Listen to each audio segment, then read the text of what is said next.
us through.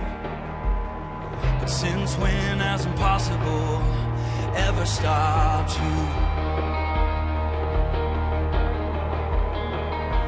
Friday's disappointment, Sunday's empty tomb. Since when has impossible ever stopped you? This is the sound of dry bones rattling. This is the praise, make a dead man walk again. Open the grave, I'm coming out. I'm gonna live again. This is the sound of dry bones rattling.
Hello, Kamloops Alliance Church. My name is Danielle Johnson, and I'm on staff here at Kamloops Alliance Church.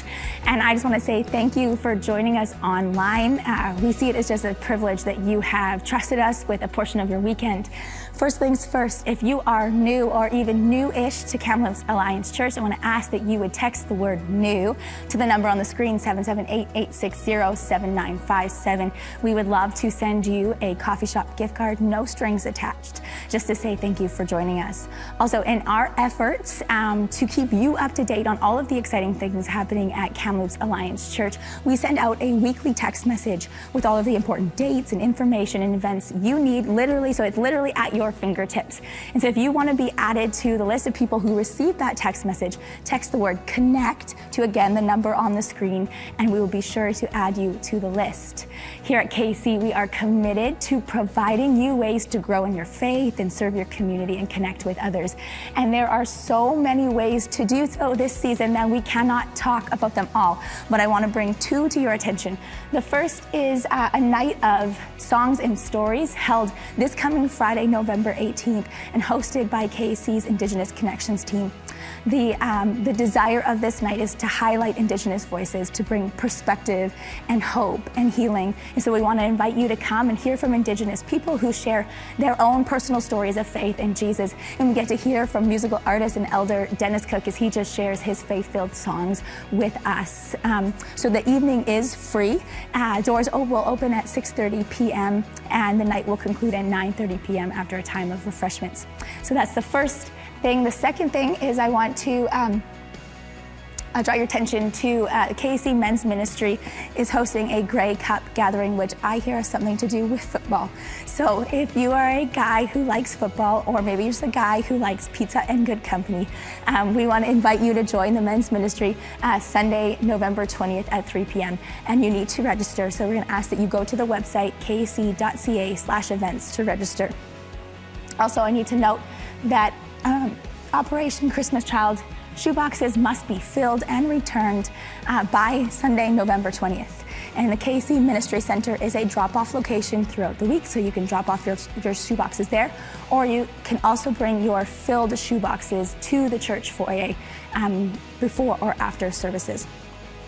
Lastly, we believe God is so generous. He has, and He continues to provide for us in countless ways. And so we want to be a people who bear witness to His generosity by being open-handed, by seeking to love our church and our parish and our city and our world through the act of sacrificial giving. And so if you want to learn more about how to give at KAC, you can visit our website, kac.ca/give. You can also reach out to our finance team at finance@kac.ca. KAC, I want to thank you again for joining us. Thank you for listening. Enjoy the rest of the service.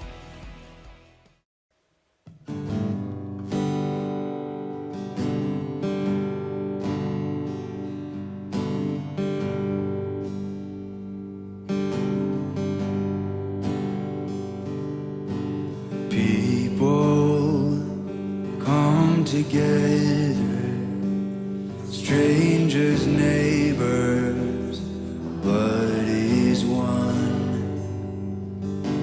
Children, generations of every nation of kingdom come. So don't let your heart be troubled. Hold your head up high, don't fear no evil. Fear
good grace, good God. His name is Jesus.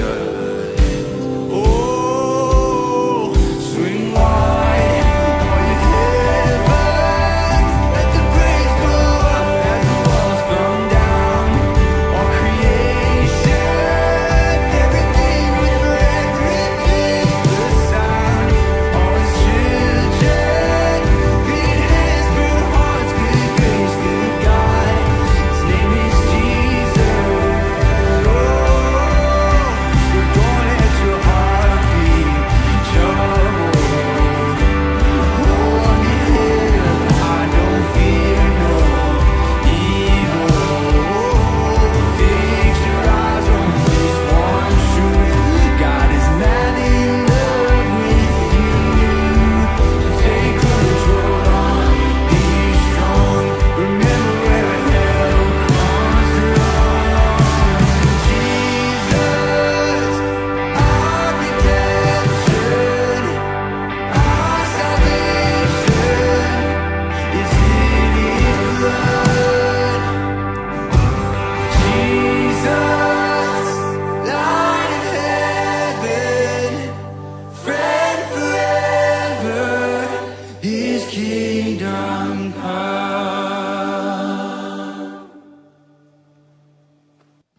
Hi, KAC. This is Tim Hogbaum here, the executive pastor here at the church, and I just wanted to invite you into a conversation around finances and some quick updates on what's happening down the road. For those of you who are new and just here and going, why are we talking about money already? Look, please don't feel any pressure. This is a conversation, kind of like a family gathering around the table to talk about kind of what's going on behind the scenes, kind of what is happening at the church. So please feel no pressure. Just sit back, relax, and enjoy the ride, if you will. Okay. So again, why do we do this? Church, we want to bring you into what's going on. This is our church. This is your church. And so we just want to be open and transparent and go, hey, here's where the numbers are at. Here's where things are at, just so you know. So let that be kind of a starting point for the conversation today. Before I move into the next slide, it's worthy to note, when we're looking at finances at our church, there's two areas of giving, if you will. You have a designated fund and the undesignated fund. Now, designated funds are funds that are set aside, they're earmarked specifically for a purpose. So that could be a capital campaign, it could be missions, it could be community care, but when you give to that, that is the only place that can go.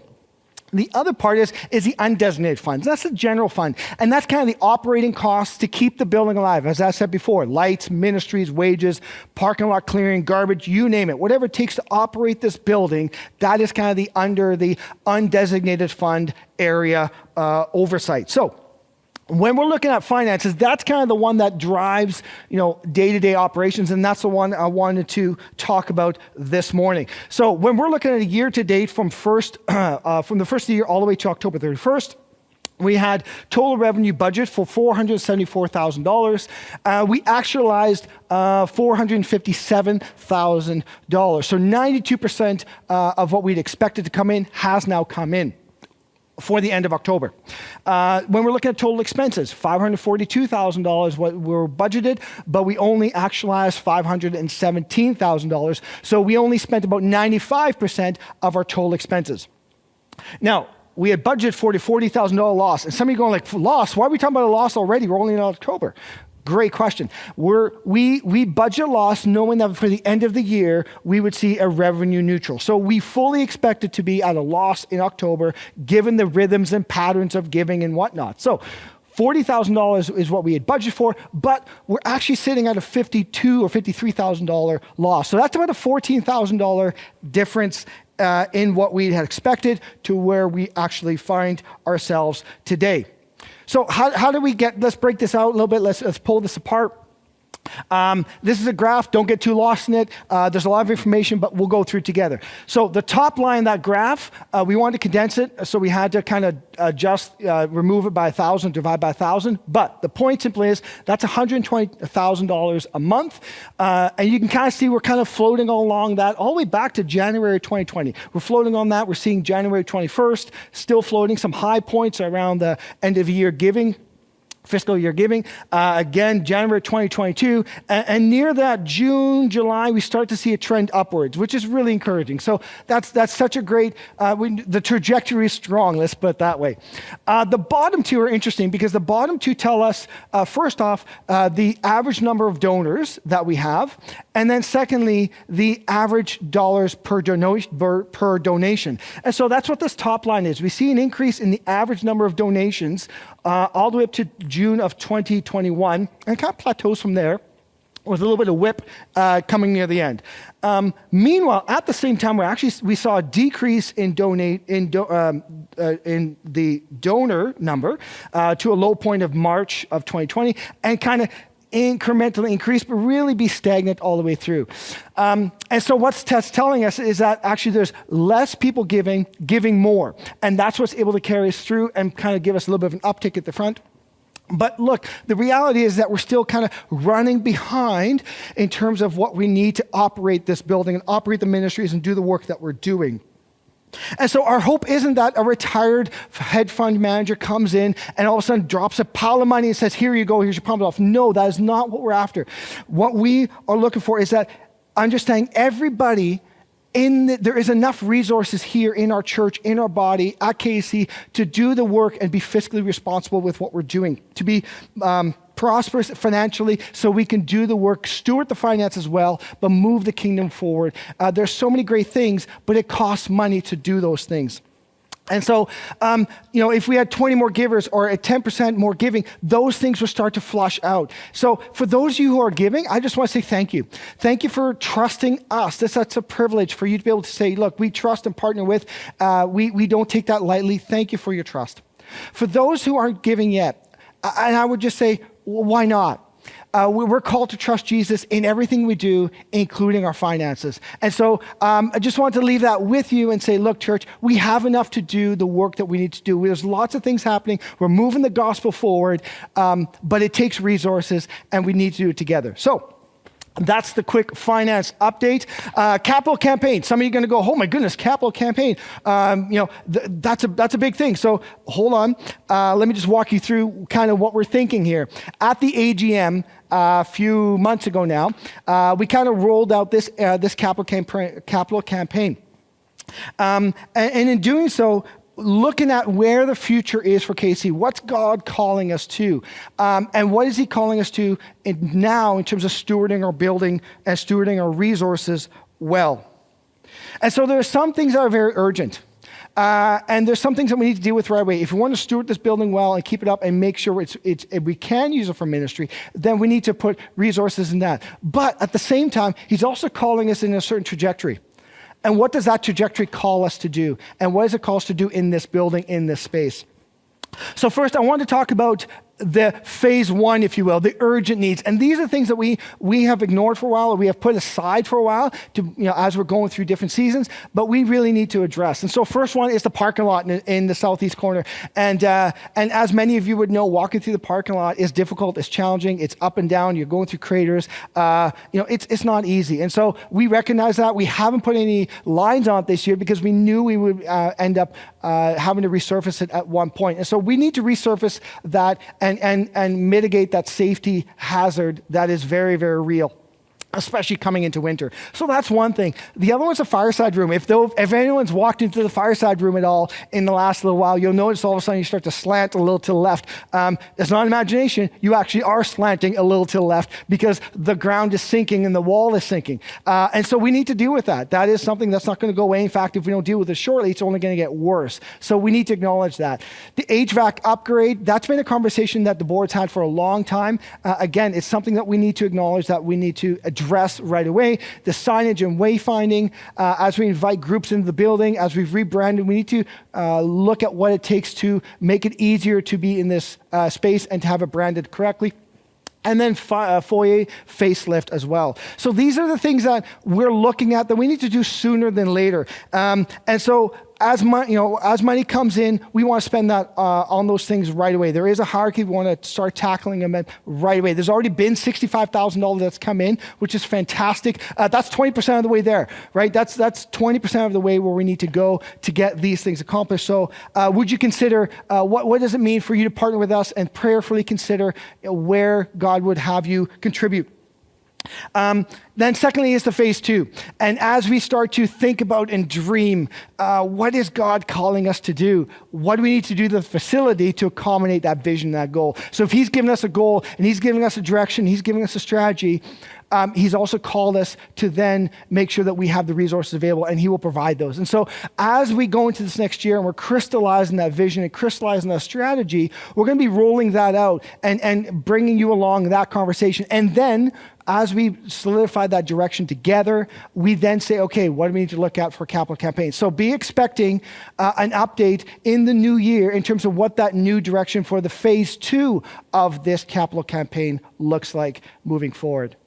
Church, we are so grateful that we get to do this together. Us, you, me, together, us. And so this is exciting. There's so many good things happening, and I can't wait. And so I would just ask, look, prayerfully consider. If you have any questions, reach out to me, timh@kamloops or kac.ca. If you have any finance questions, finance@kac.ca. But this is such a privilege. So thank you, church, and join us as we make the gospel known to our city and beyond. Hey everybody, welcome to Campus Alliance Church Online. My name is Chris. I'm really glad that you're here spending some time with us. I want to give you just two quick updates before we get into anything this weekend. The first is a little update on the pathways to get involved missionally in our neighborhood and through our church. So I want to give you an update because a few weeks ago we did make a big ask. And so here's really cool, great information. 12 out of 18 people, so 12 people are reading to elementary school kids at Arthur Hatton Elementary here in our local neighborhood. Fantastic feedback, both from the ones reading and also the principal. Very grateful for what we're doing. 9 out of 10 people have signed up at Overlander to provide a service to senior citizens here in our city. And so you have the youngest in elementary school and the oldest. It's beautiful. 12 new adults for KAC kids have signed up to be on mission with our kids here at our church and for youth as well. The reason we kind of differentiate is because the adults actually help with the ratios that we need for our program Plan to Protect, but we wanted to highlight that 4 youth said, hey, I want to get in on this. And so well done, church. 1 new male peer mentor for Hopewell Clinic and Pregnancy Center. Well done. And 26 people came for street ministry training. I think if we are all in the room, you'd give a hand clap right now. This is fantastic news, guys. Get on mission with us. This is not just about you. This is about us together making Jesus famous in our city. So still areas to sign up. Go to our website, kac.ca/serve. Get involved. Second thing I want to say is if next week you could come in person, we're going to have a prayer for healing service next week. And so maybe you're dealing with some big things in your life, emotional, spiritual, physical healing. We're going to do this in person. My friends, we just can't do this online. So we welcome you here next weekend to receive that ministry from our elders and our senior leadership. So come check that out. We are week 9. Can you believe it? Week 9 in our series in James, looking to land the plane next week as we finish off the letter. But here we go as we go into chapter 5. And what James does here is he finishes the letter how he began the letter, talking about trials and suffering.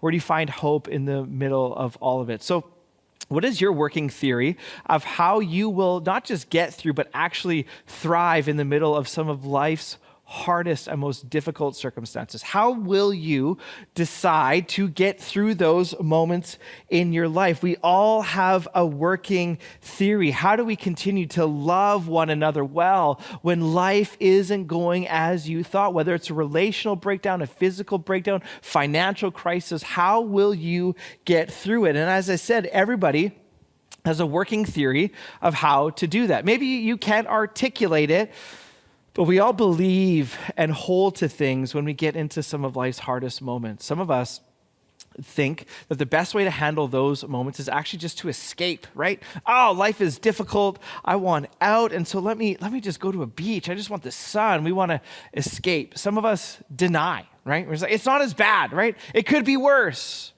For others of us, we just compare to other people. Well, I'm better off or worse off than them. What is your working theory about how you get through life's worst moments? For some of us, we just lower our expectations, right? So we're in the middle of just a dysfunctional relationship. And so we lower our expectations about the other person in order just to get through that difficult moment. What's your working theory? Maybe we blame other people. It's their fault. They have no idea. What I think James gives us is a beautiful working theory about how to get through life's worst moments when you're suffering.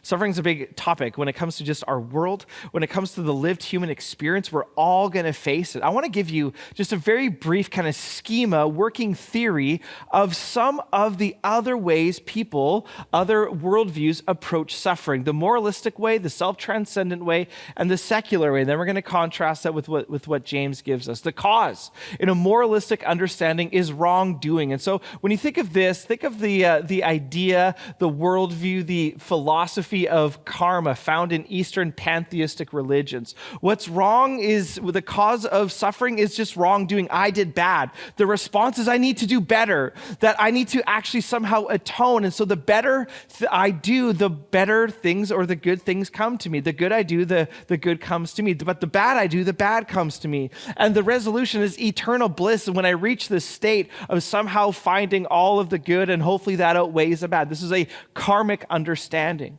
The self-transcendent way is found in a actually philosophy more than a religion of Buddhism, and it's all about suffering and desire. And so the cause of suffering is just actually an illusion. It doesn't exist. The response to that suffering is detachment from those desires.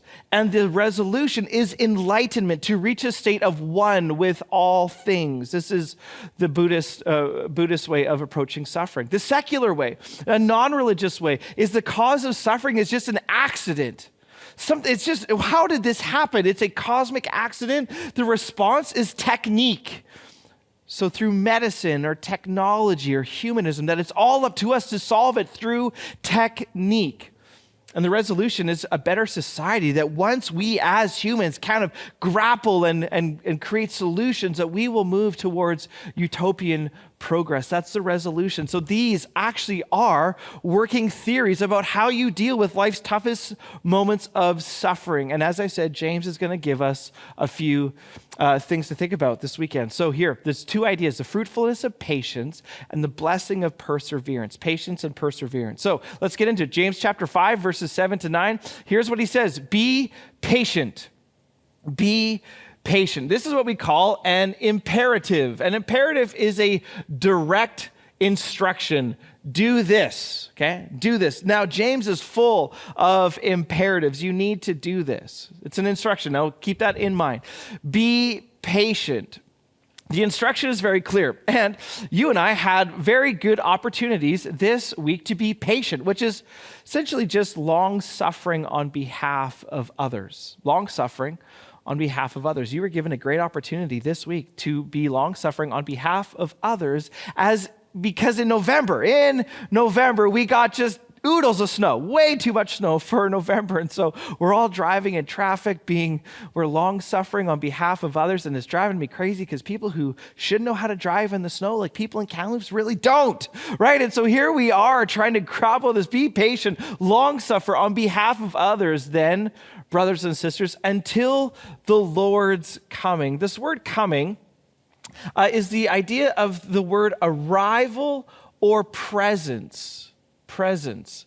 James is talking about the second coming of Jesus Christ. It's the Greek word parousia, and it's the arrival. In the first century, they also used this word for the arrival of a dignitary or a king, that they arrived. They are actually there present with it. And the imperative is based on what we call the indicative.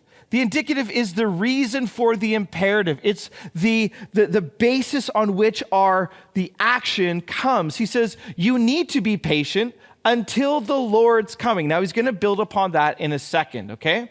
Be patient, long suffer until the Lord's second coming. Now he gives, like James always has done through this letter, he gives us a great image. He, as a pastor, tries to bring this to life. He says, see how the farmer waits for the land to yield its valuable crop, patiently waiting for the autumn and spring rains. He brings this image to mind of a farmer who plants the crop and he waits. Does the work and waits with anticipation and expectation, praying that God would bring the rain to germinate this seed. As he says, in the autumn and then the spring, actually, the rain would come and really strengthen the stalk. And this is what the farmer is doing. This is a very, very, very clear image to those who work the land. You can't do anything but wait, and the outcome is not up to you, right? That's what James is getting at. Then he says, you too, like the farmer, this is connected to the farmer, like the farmer, be patient, long suffer, be long suffering and stand firm. In the original language, the standing firm is literally to strengthen your heart. James is concerned about the heart, not a divided heart, but a whole heart that lives with integrity. You too, he says, be patient and strengthen your heart in the midst of your suffering. In the midst of life's hardest moments, make sure that you strengthen your heart. Again, there's an imperative: strengthen your heart, be patient. Why? He reiterates the indicative. Why? Because the Lord's coming is near. What James has done in chapter 5 so far, the first part leading up to this is talking about the rich oppressors, those who have all of the wealth and all of this stuff and who oppress the ones who don't have it. And James is directing this address to the ones who are going through it under the thumb of the rich oppressors. Talking to this congregation, as we saw in chapter 1, who are scattered because of persecution. He's talking to these people and he says, you need to be patient, you need to stand firm, you need to strengthen your heart. Why? Because the Lord's coming is near. He brings us an image, a reality. So I want to work with this. The Lord's coming is near. So here you are. This is you, all right? Maybe, so for some of you have the hair loss problem, so this is really good. For others, longer hair, but this is you, okay? And he says, in this moment, between the first coming and the second coming, here we are. The Lord's coming is near. Now, man, we want to know. We want to know when. When is it going to come? The scriptures aren't going to be clear on that. It just says that the Lord's coming is near, that it is imminent. At any time, like a thief in the night, Paul says in the Thessalonian letters. Like a thief in the night, the Lord's coming is near. We need to be patient, long-suffering in this moment of struggle. And we need to strengthen our hearts. Why? Because we don't know when the second coming is going to come. See, we live in a moment where all we are thinking about is the here and now. There's a philosopher named Charles Taylor who talks about us living in the imminent frame, the closed off frame full of naturalism and just causal events. There is no transcendent reality. And our secular world teaches you just to look down and look to now. And what James is trying to do, he said, no. Look up to the end. You need to live in light of that. When your life falls apart, you need to remember that the Lord's coming is near. So here's why you need to come to church. Here's why you need to be a part of this thing, because last week, James says to us when Pastor Tim was preaching, like, what's your life, man? You're here, then you're gone. Like, wake up to this reality, right? And this week, what is James saying? The Lord's coming is near. You need to live in light. You need to suffer in light of the second coming of Jesus. That we need to be patient in this life. We need to wait like the farmer does. We need to strengthen your heart in the midst of your current moment of difficulty. Be patient. Strengthen your heart, because what you see now is not going to be your reality forever. You need to wake up and live in light of the second coming of Jesus Christ. That you need to live today distinctively Christian. You see, we can't play both sides, as James has said. We can't make everybody happy except for Jesus in our life. Without living like this, we become obedient to our culture, passive to your faith. We capitulate to a busy and hurried life. We don't take time to Sabbath. We don't take time to reflect. We don't confess our sins. We play it safe. We live lukewarm. We don't steward our sexuality because we don't live in light of the second coming of Christ, and we don't suffer well when we don't live in light. You need to be patient. You need to strengthen your heart. You need to stand firm in the midst of this. Why? Because the Lord's coming again. He says, wake up to this reality. What's your working theory about how you get through life's worst moments? James says you need to live in light of that moment. Then he gives us another idea. Verse 7 to 9, he says, don't grumble against one another, brothers and sisters, or you will be judged. The judge is standing at the door. And here, it seems like James, again, is going on a different rabbit trail, right? What's James saying? I think there actually is a connection. The word grumble here is the word stenazo. Stenazo means to sigh or groan in difficult circumstances. So he says, don't sigh or groan against, not against God, but against one another, against other people in your life. And here's the connection. James is saying when life falls apart, when you're going through suffering, the easiest thing to do is to spew your pain on other people.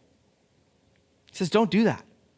Don't grumble. Don't sigh or groan against one another when life gets hard, or you will be judged. I don't have time to unpack this, but he says, don't do this to each other. Because it is in particular painful times when we explode in frustration and turn on one another, because what pain does is it naturally isolates. What pain does is it naturally makes you feel like you're the only one. And so we start to pronounce moral judgment on everybody else because they don't know what it's like to be us. And we live in this world of self-pity that isolates us from community. We groan against other people. But James is saying, don't do that. Don't do that. The reality is that in the middle of your circumstance, you don't need to isolate yourself. You need to be in community together. Vulnerable, transparent, safe, and prayed for. We push people away and we grumble. And James is saying, don't do it. Don't do it. What's your working theory about how you get through your toughest moment? James says, live in light of the second coming of Jesus. It is imminent. It is coming. Secondly, he says you need people. Don't do this on your own. So I just want to ask, do you have people in your life who you can be transparent with, who you can go to for care in your life? You need this. You need this. So, second idea is a blessing of perseverance in verses 10 and 11. The blessing of perseverance. And here James does something a little strange. He says, brothers and sisters, as an example of patience. He now gives us two examples of patience in the face of suffering. The first one is he says, take the prophets who spoke in the name of the Lord. As you know, we count as blessed those who have persevered. He's saying to these Jewish people, hey, you know the prophets of the Tanakh, the Hebrew scriptures, our Old Testament. You know them. Them who spoke in the name of the Lord. Think about their lives. The difficulty, the suffering, the loneliness, the isolation as they spoke the very words of God, how they were isolated and marginalized by their very own people and by the neighboring nations. He says, think of those people. As he says, as you know, this is well accepted in this community. We all count those blessed who have persevered. The ones who have actually not broke in the middle of their suffering. We count those people, he says, as blessed. This is the reward of, or the blessing of perseverance. And so think with me about Jeremiah. We can just take one of them. Let's just take one of these prophets that he's referencing. Think about Jeremiah. Didn't want to get into it, was too young. He said, I can't talk. I don't want to do this. And yet he said yes to it. You know what Jeremiah is known as? Jeremiah is known as the weeping prophet. It's like you're in grade 10, 11, 12, you're in your career class. Like, what do you want to do when you grow up? I guarantee you, nobody's saying, I want to be the weeping prophet. That's a moniker I want. That's a title I want when I get out of high school. I want to be the weeping prophet. This is who he was. The ridicule, the insult that he faced, speaking to an obstinate nation who didn't listen. Here's Jeremiah in Jeremiah 13:17. He says, if you do not listen, I will weep in secret because of your pride. My eyes will weep bitterly, overflowing with tears because the Lord's flock will be taken captive. He is the one who is weeping over the sin of Israel. And James is saying,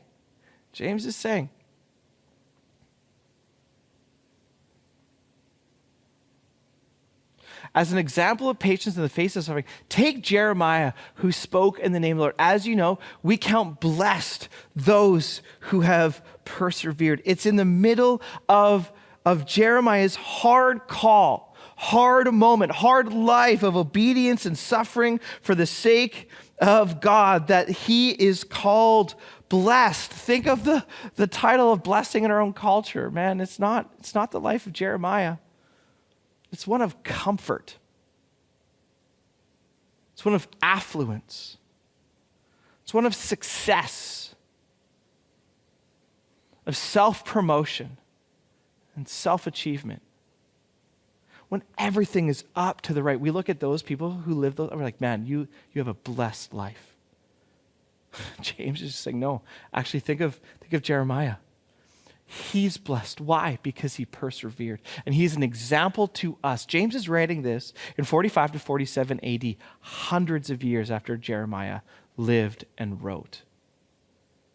It was after Jeremiah's passing that he says we actually can look back and think he was blessed because he persevered. And James is asking us, in the middle of your moment of suffering, will you crack? Will you not persevere? Will you turn your back in bitterness and grumbling against other people and against God? He says, are you willing to live whole in a divided world? You don't use your tongue to speak against other people. You don't treat rich differently than you treat the poor. And you also, he says, you don't crack in the middle of your suffering, because as you think about Jeremiah, he didn't crack, and we count his life as blessed. So as you consider this, the second coming of the Lord, I think what that does is it brings us pause to say, you know what? My life is momentary. It's but a mist, as Tim talked about last week. Am I okay for my legacy to be written after I'm dead? And what do I want my legacy to be? James is saying, you want your legacy, like Jeremiah, to be one of perseverance in the middle of it, in the middle of life's hardest. So this is the first example.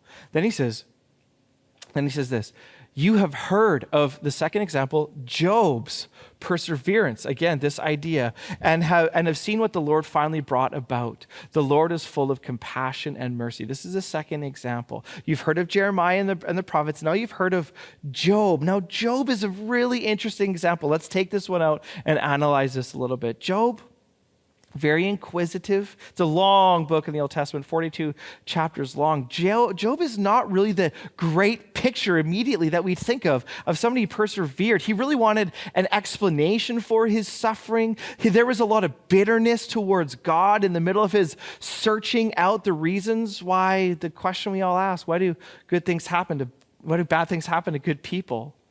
For Job was an innocent sufferer, and he's working through all of these hard moments in his life. And yet here, James is bringing him as an example. He's self-righteous in moments. He's bitter, and yet he clings on to God in the middle of his suffering. Here's what Job says in Job 121. Naked I came from my mother's womb, and naked I will depart. The Lord gave, and the Lord has taken away, and may the name of the Lord be praised. This is how he enters this discussion, but all the way through, there's tension and grappling, which I think is so encouraging for you and for me as we think about this moment, that Job is used positively as an example, and yet he was so honest about his experience of suffering. Why does James use Job's perseverance as an example? Well, because it says, and have seen what the Lord had finally brought about for Job. This word brought about is the idea of purpose or end. It's the word telos, which I've talked to you a lot about. The root is telos, that perseverance, and have seen. We all know what the Lord has, the purpose or the end of Job's suffering. And so what is the end? What did the Lord bring about? In the end, what happens in the book of Job, there's a lot. It's 42 chapters long. But in the end, what you see is Job, who has refined himself. Instead of shaking his fist to God, at the end, he trusts in God. So I want to read to you the end of Job, just as 42. This is Job replied to the Lord. I know that you can do all things. No purpose of yours can be thwarted. You asked, who is this that obscures my plans without knowledge? He says, surely I spoke of things I did not understand. He was so intent on finding an answer. He says, look, I don't know. I wasn't there when the foundations of the world were created. He says, things too wonderful to me to know. You said, listen now and I will speak. I will question you and you will answer me. Job says, my ears had heard of you, but now my eyes have seen you. Therefore I despise myself and I repent in dust and ashes. What did the Lord bring about in Job? He brought about a humility, a trust that although he cannot answer why this happened to me, he says, I will never find out, but I can trust in you. And here's what ends up happening. I'll read a few verses. Job 42:10. After Job had prayed for his friends, the Lord restored his fortunes and gave him twice as much as he had before. Verse 12. The Lord blessed the latter part of Job's life more than the former part. Verse 16. After this, Job lived 140 years. He saw his children and their children to the fourth generation. And so Job died, and an old man full of years. James is bringing Job, and he says, you need to consider Job as an example of perseverance because he grappled, he repented, he understood himself, and that Job's life was fully restored. What did he bring about? The end of Job's life was one of actual flourishing. And so what James is saying is that your present suffering is not the end of the story, that God can and will transform your story at his second coming. He can now.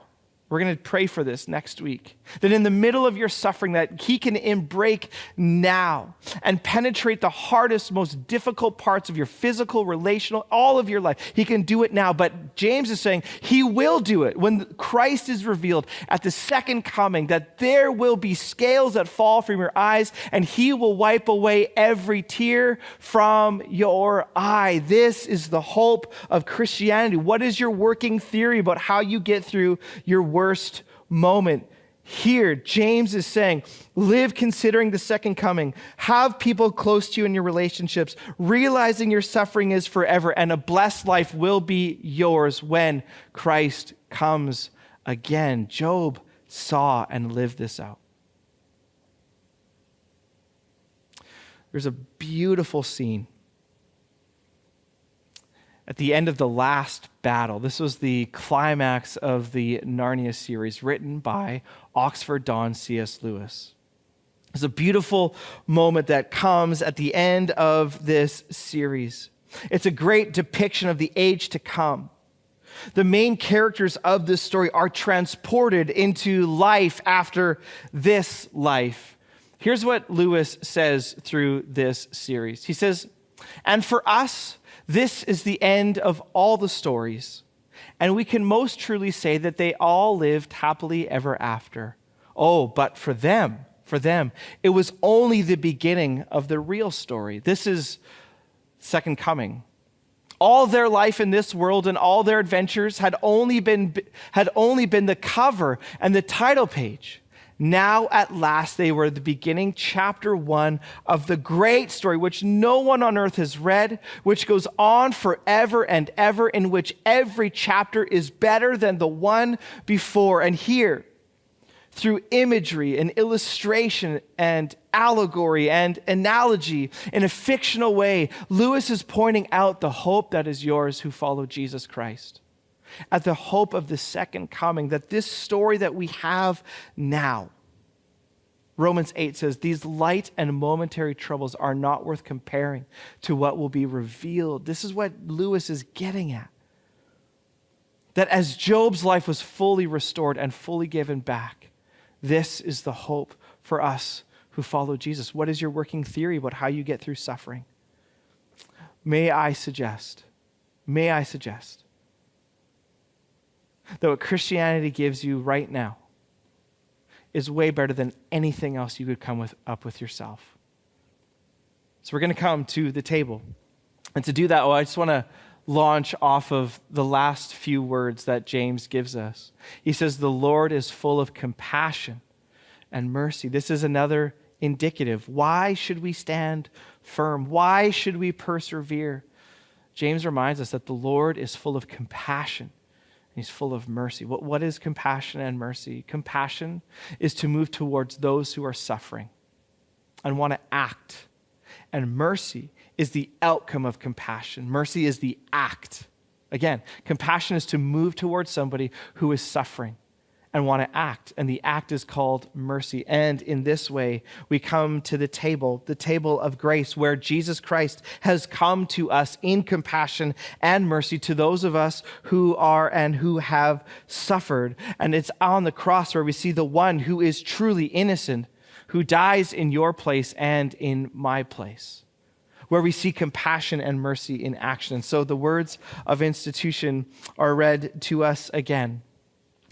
Paul says, "For I received from the Lord what I also passed on to you. The Lord Jesus, on the night he was betrayed, he took bread, and when he had given thanks, he broke it and said, 'This is my body, which is for you. Do this in remembrance of me.'"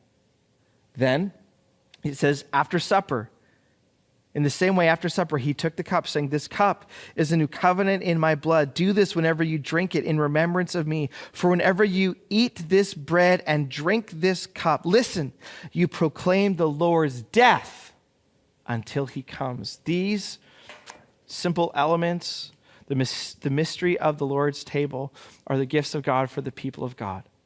And you, in your own living room, in your own space this weekend, you get to eat and you get to drink and you proclaim the Lord's death until he comes. May you live and may you frame your current moment in light of what Jesus has done for you and what he will come to do at the end in the age to come.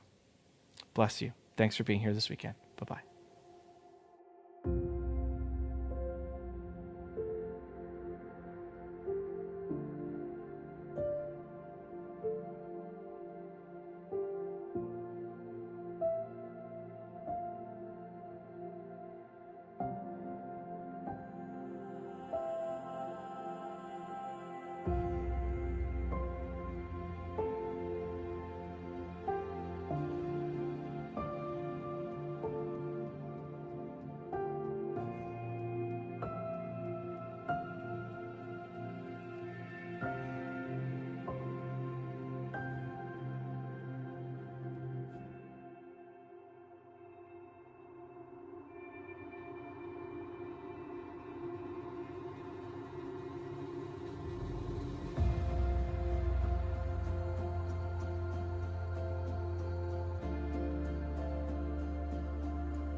troubled mind.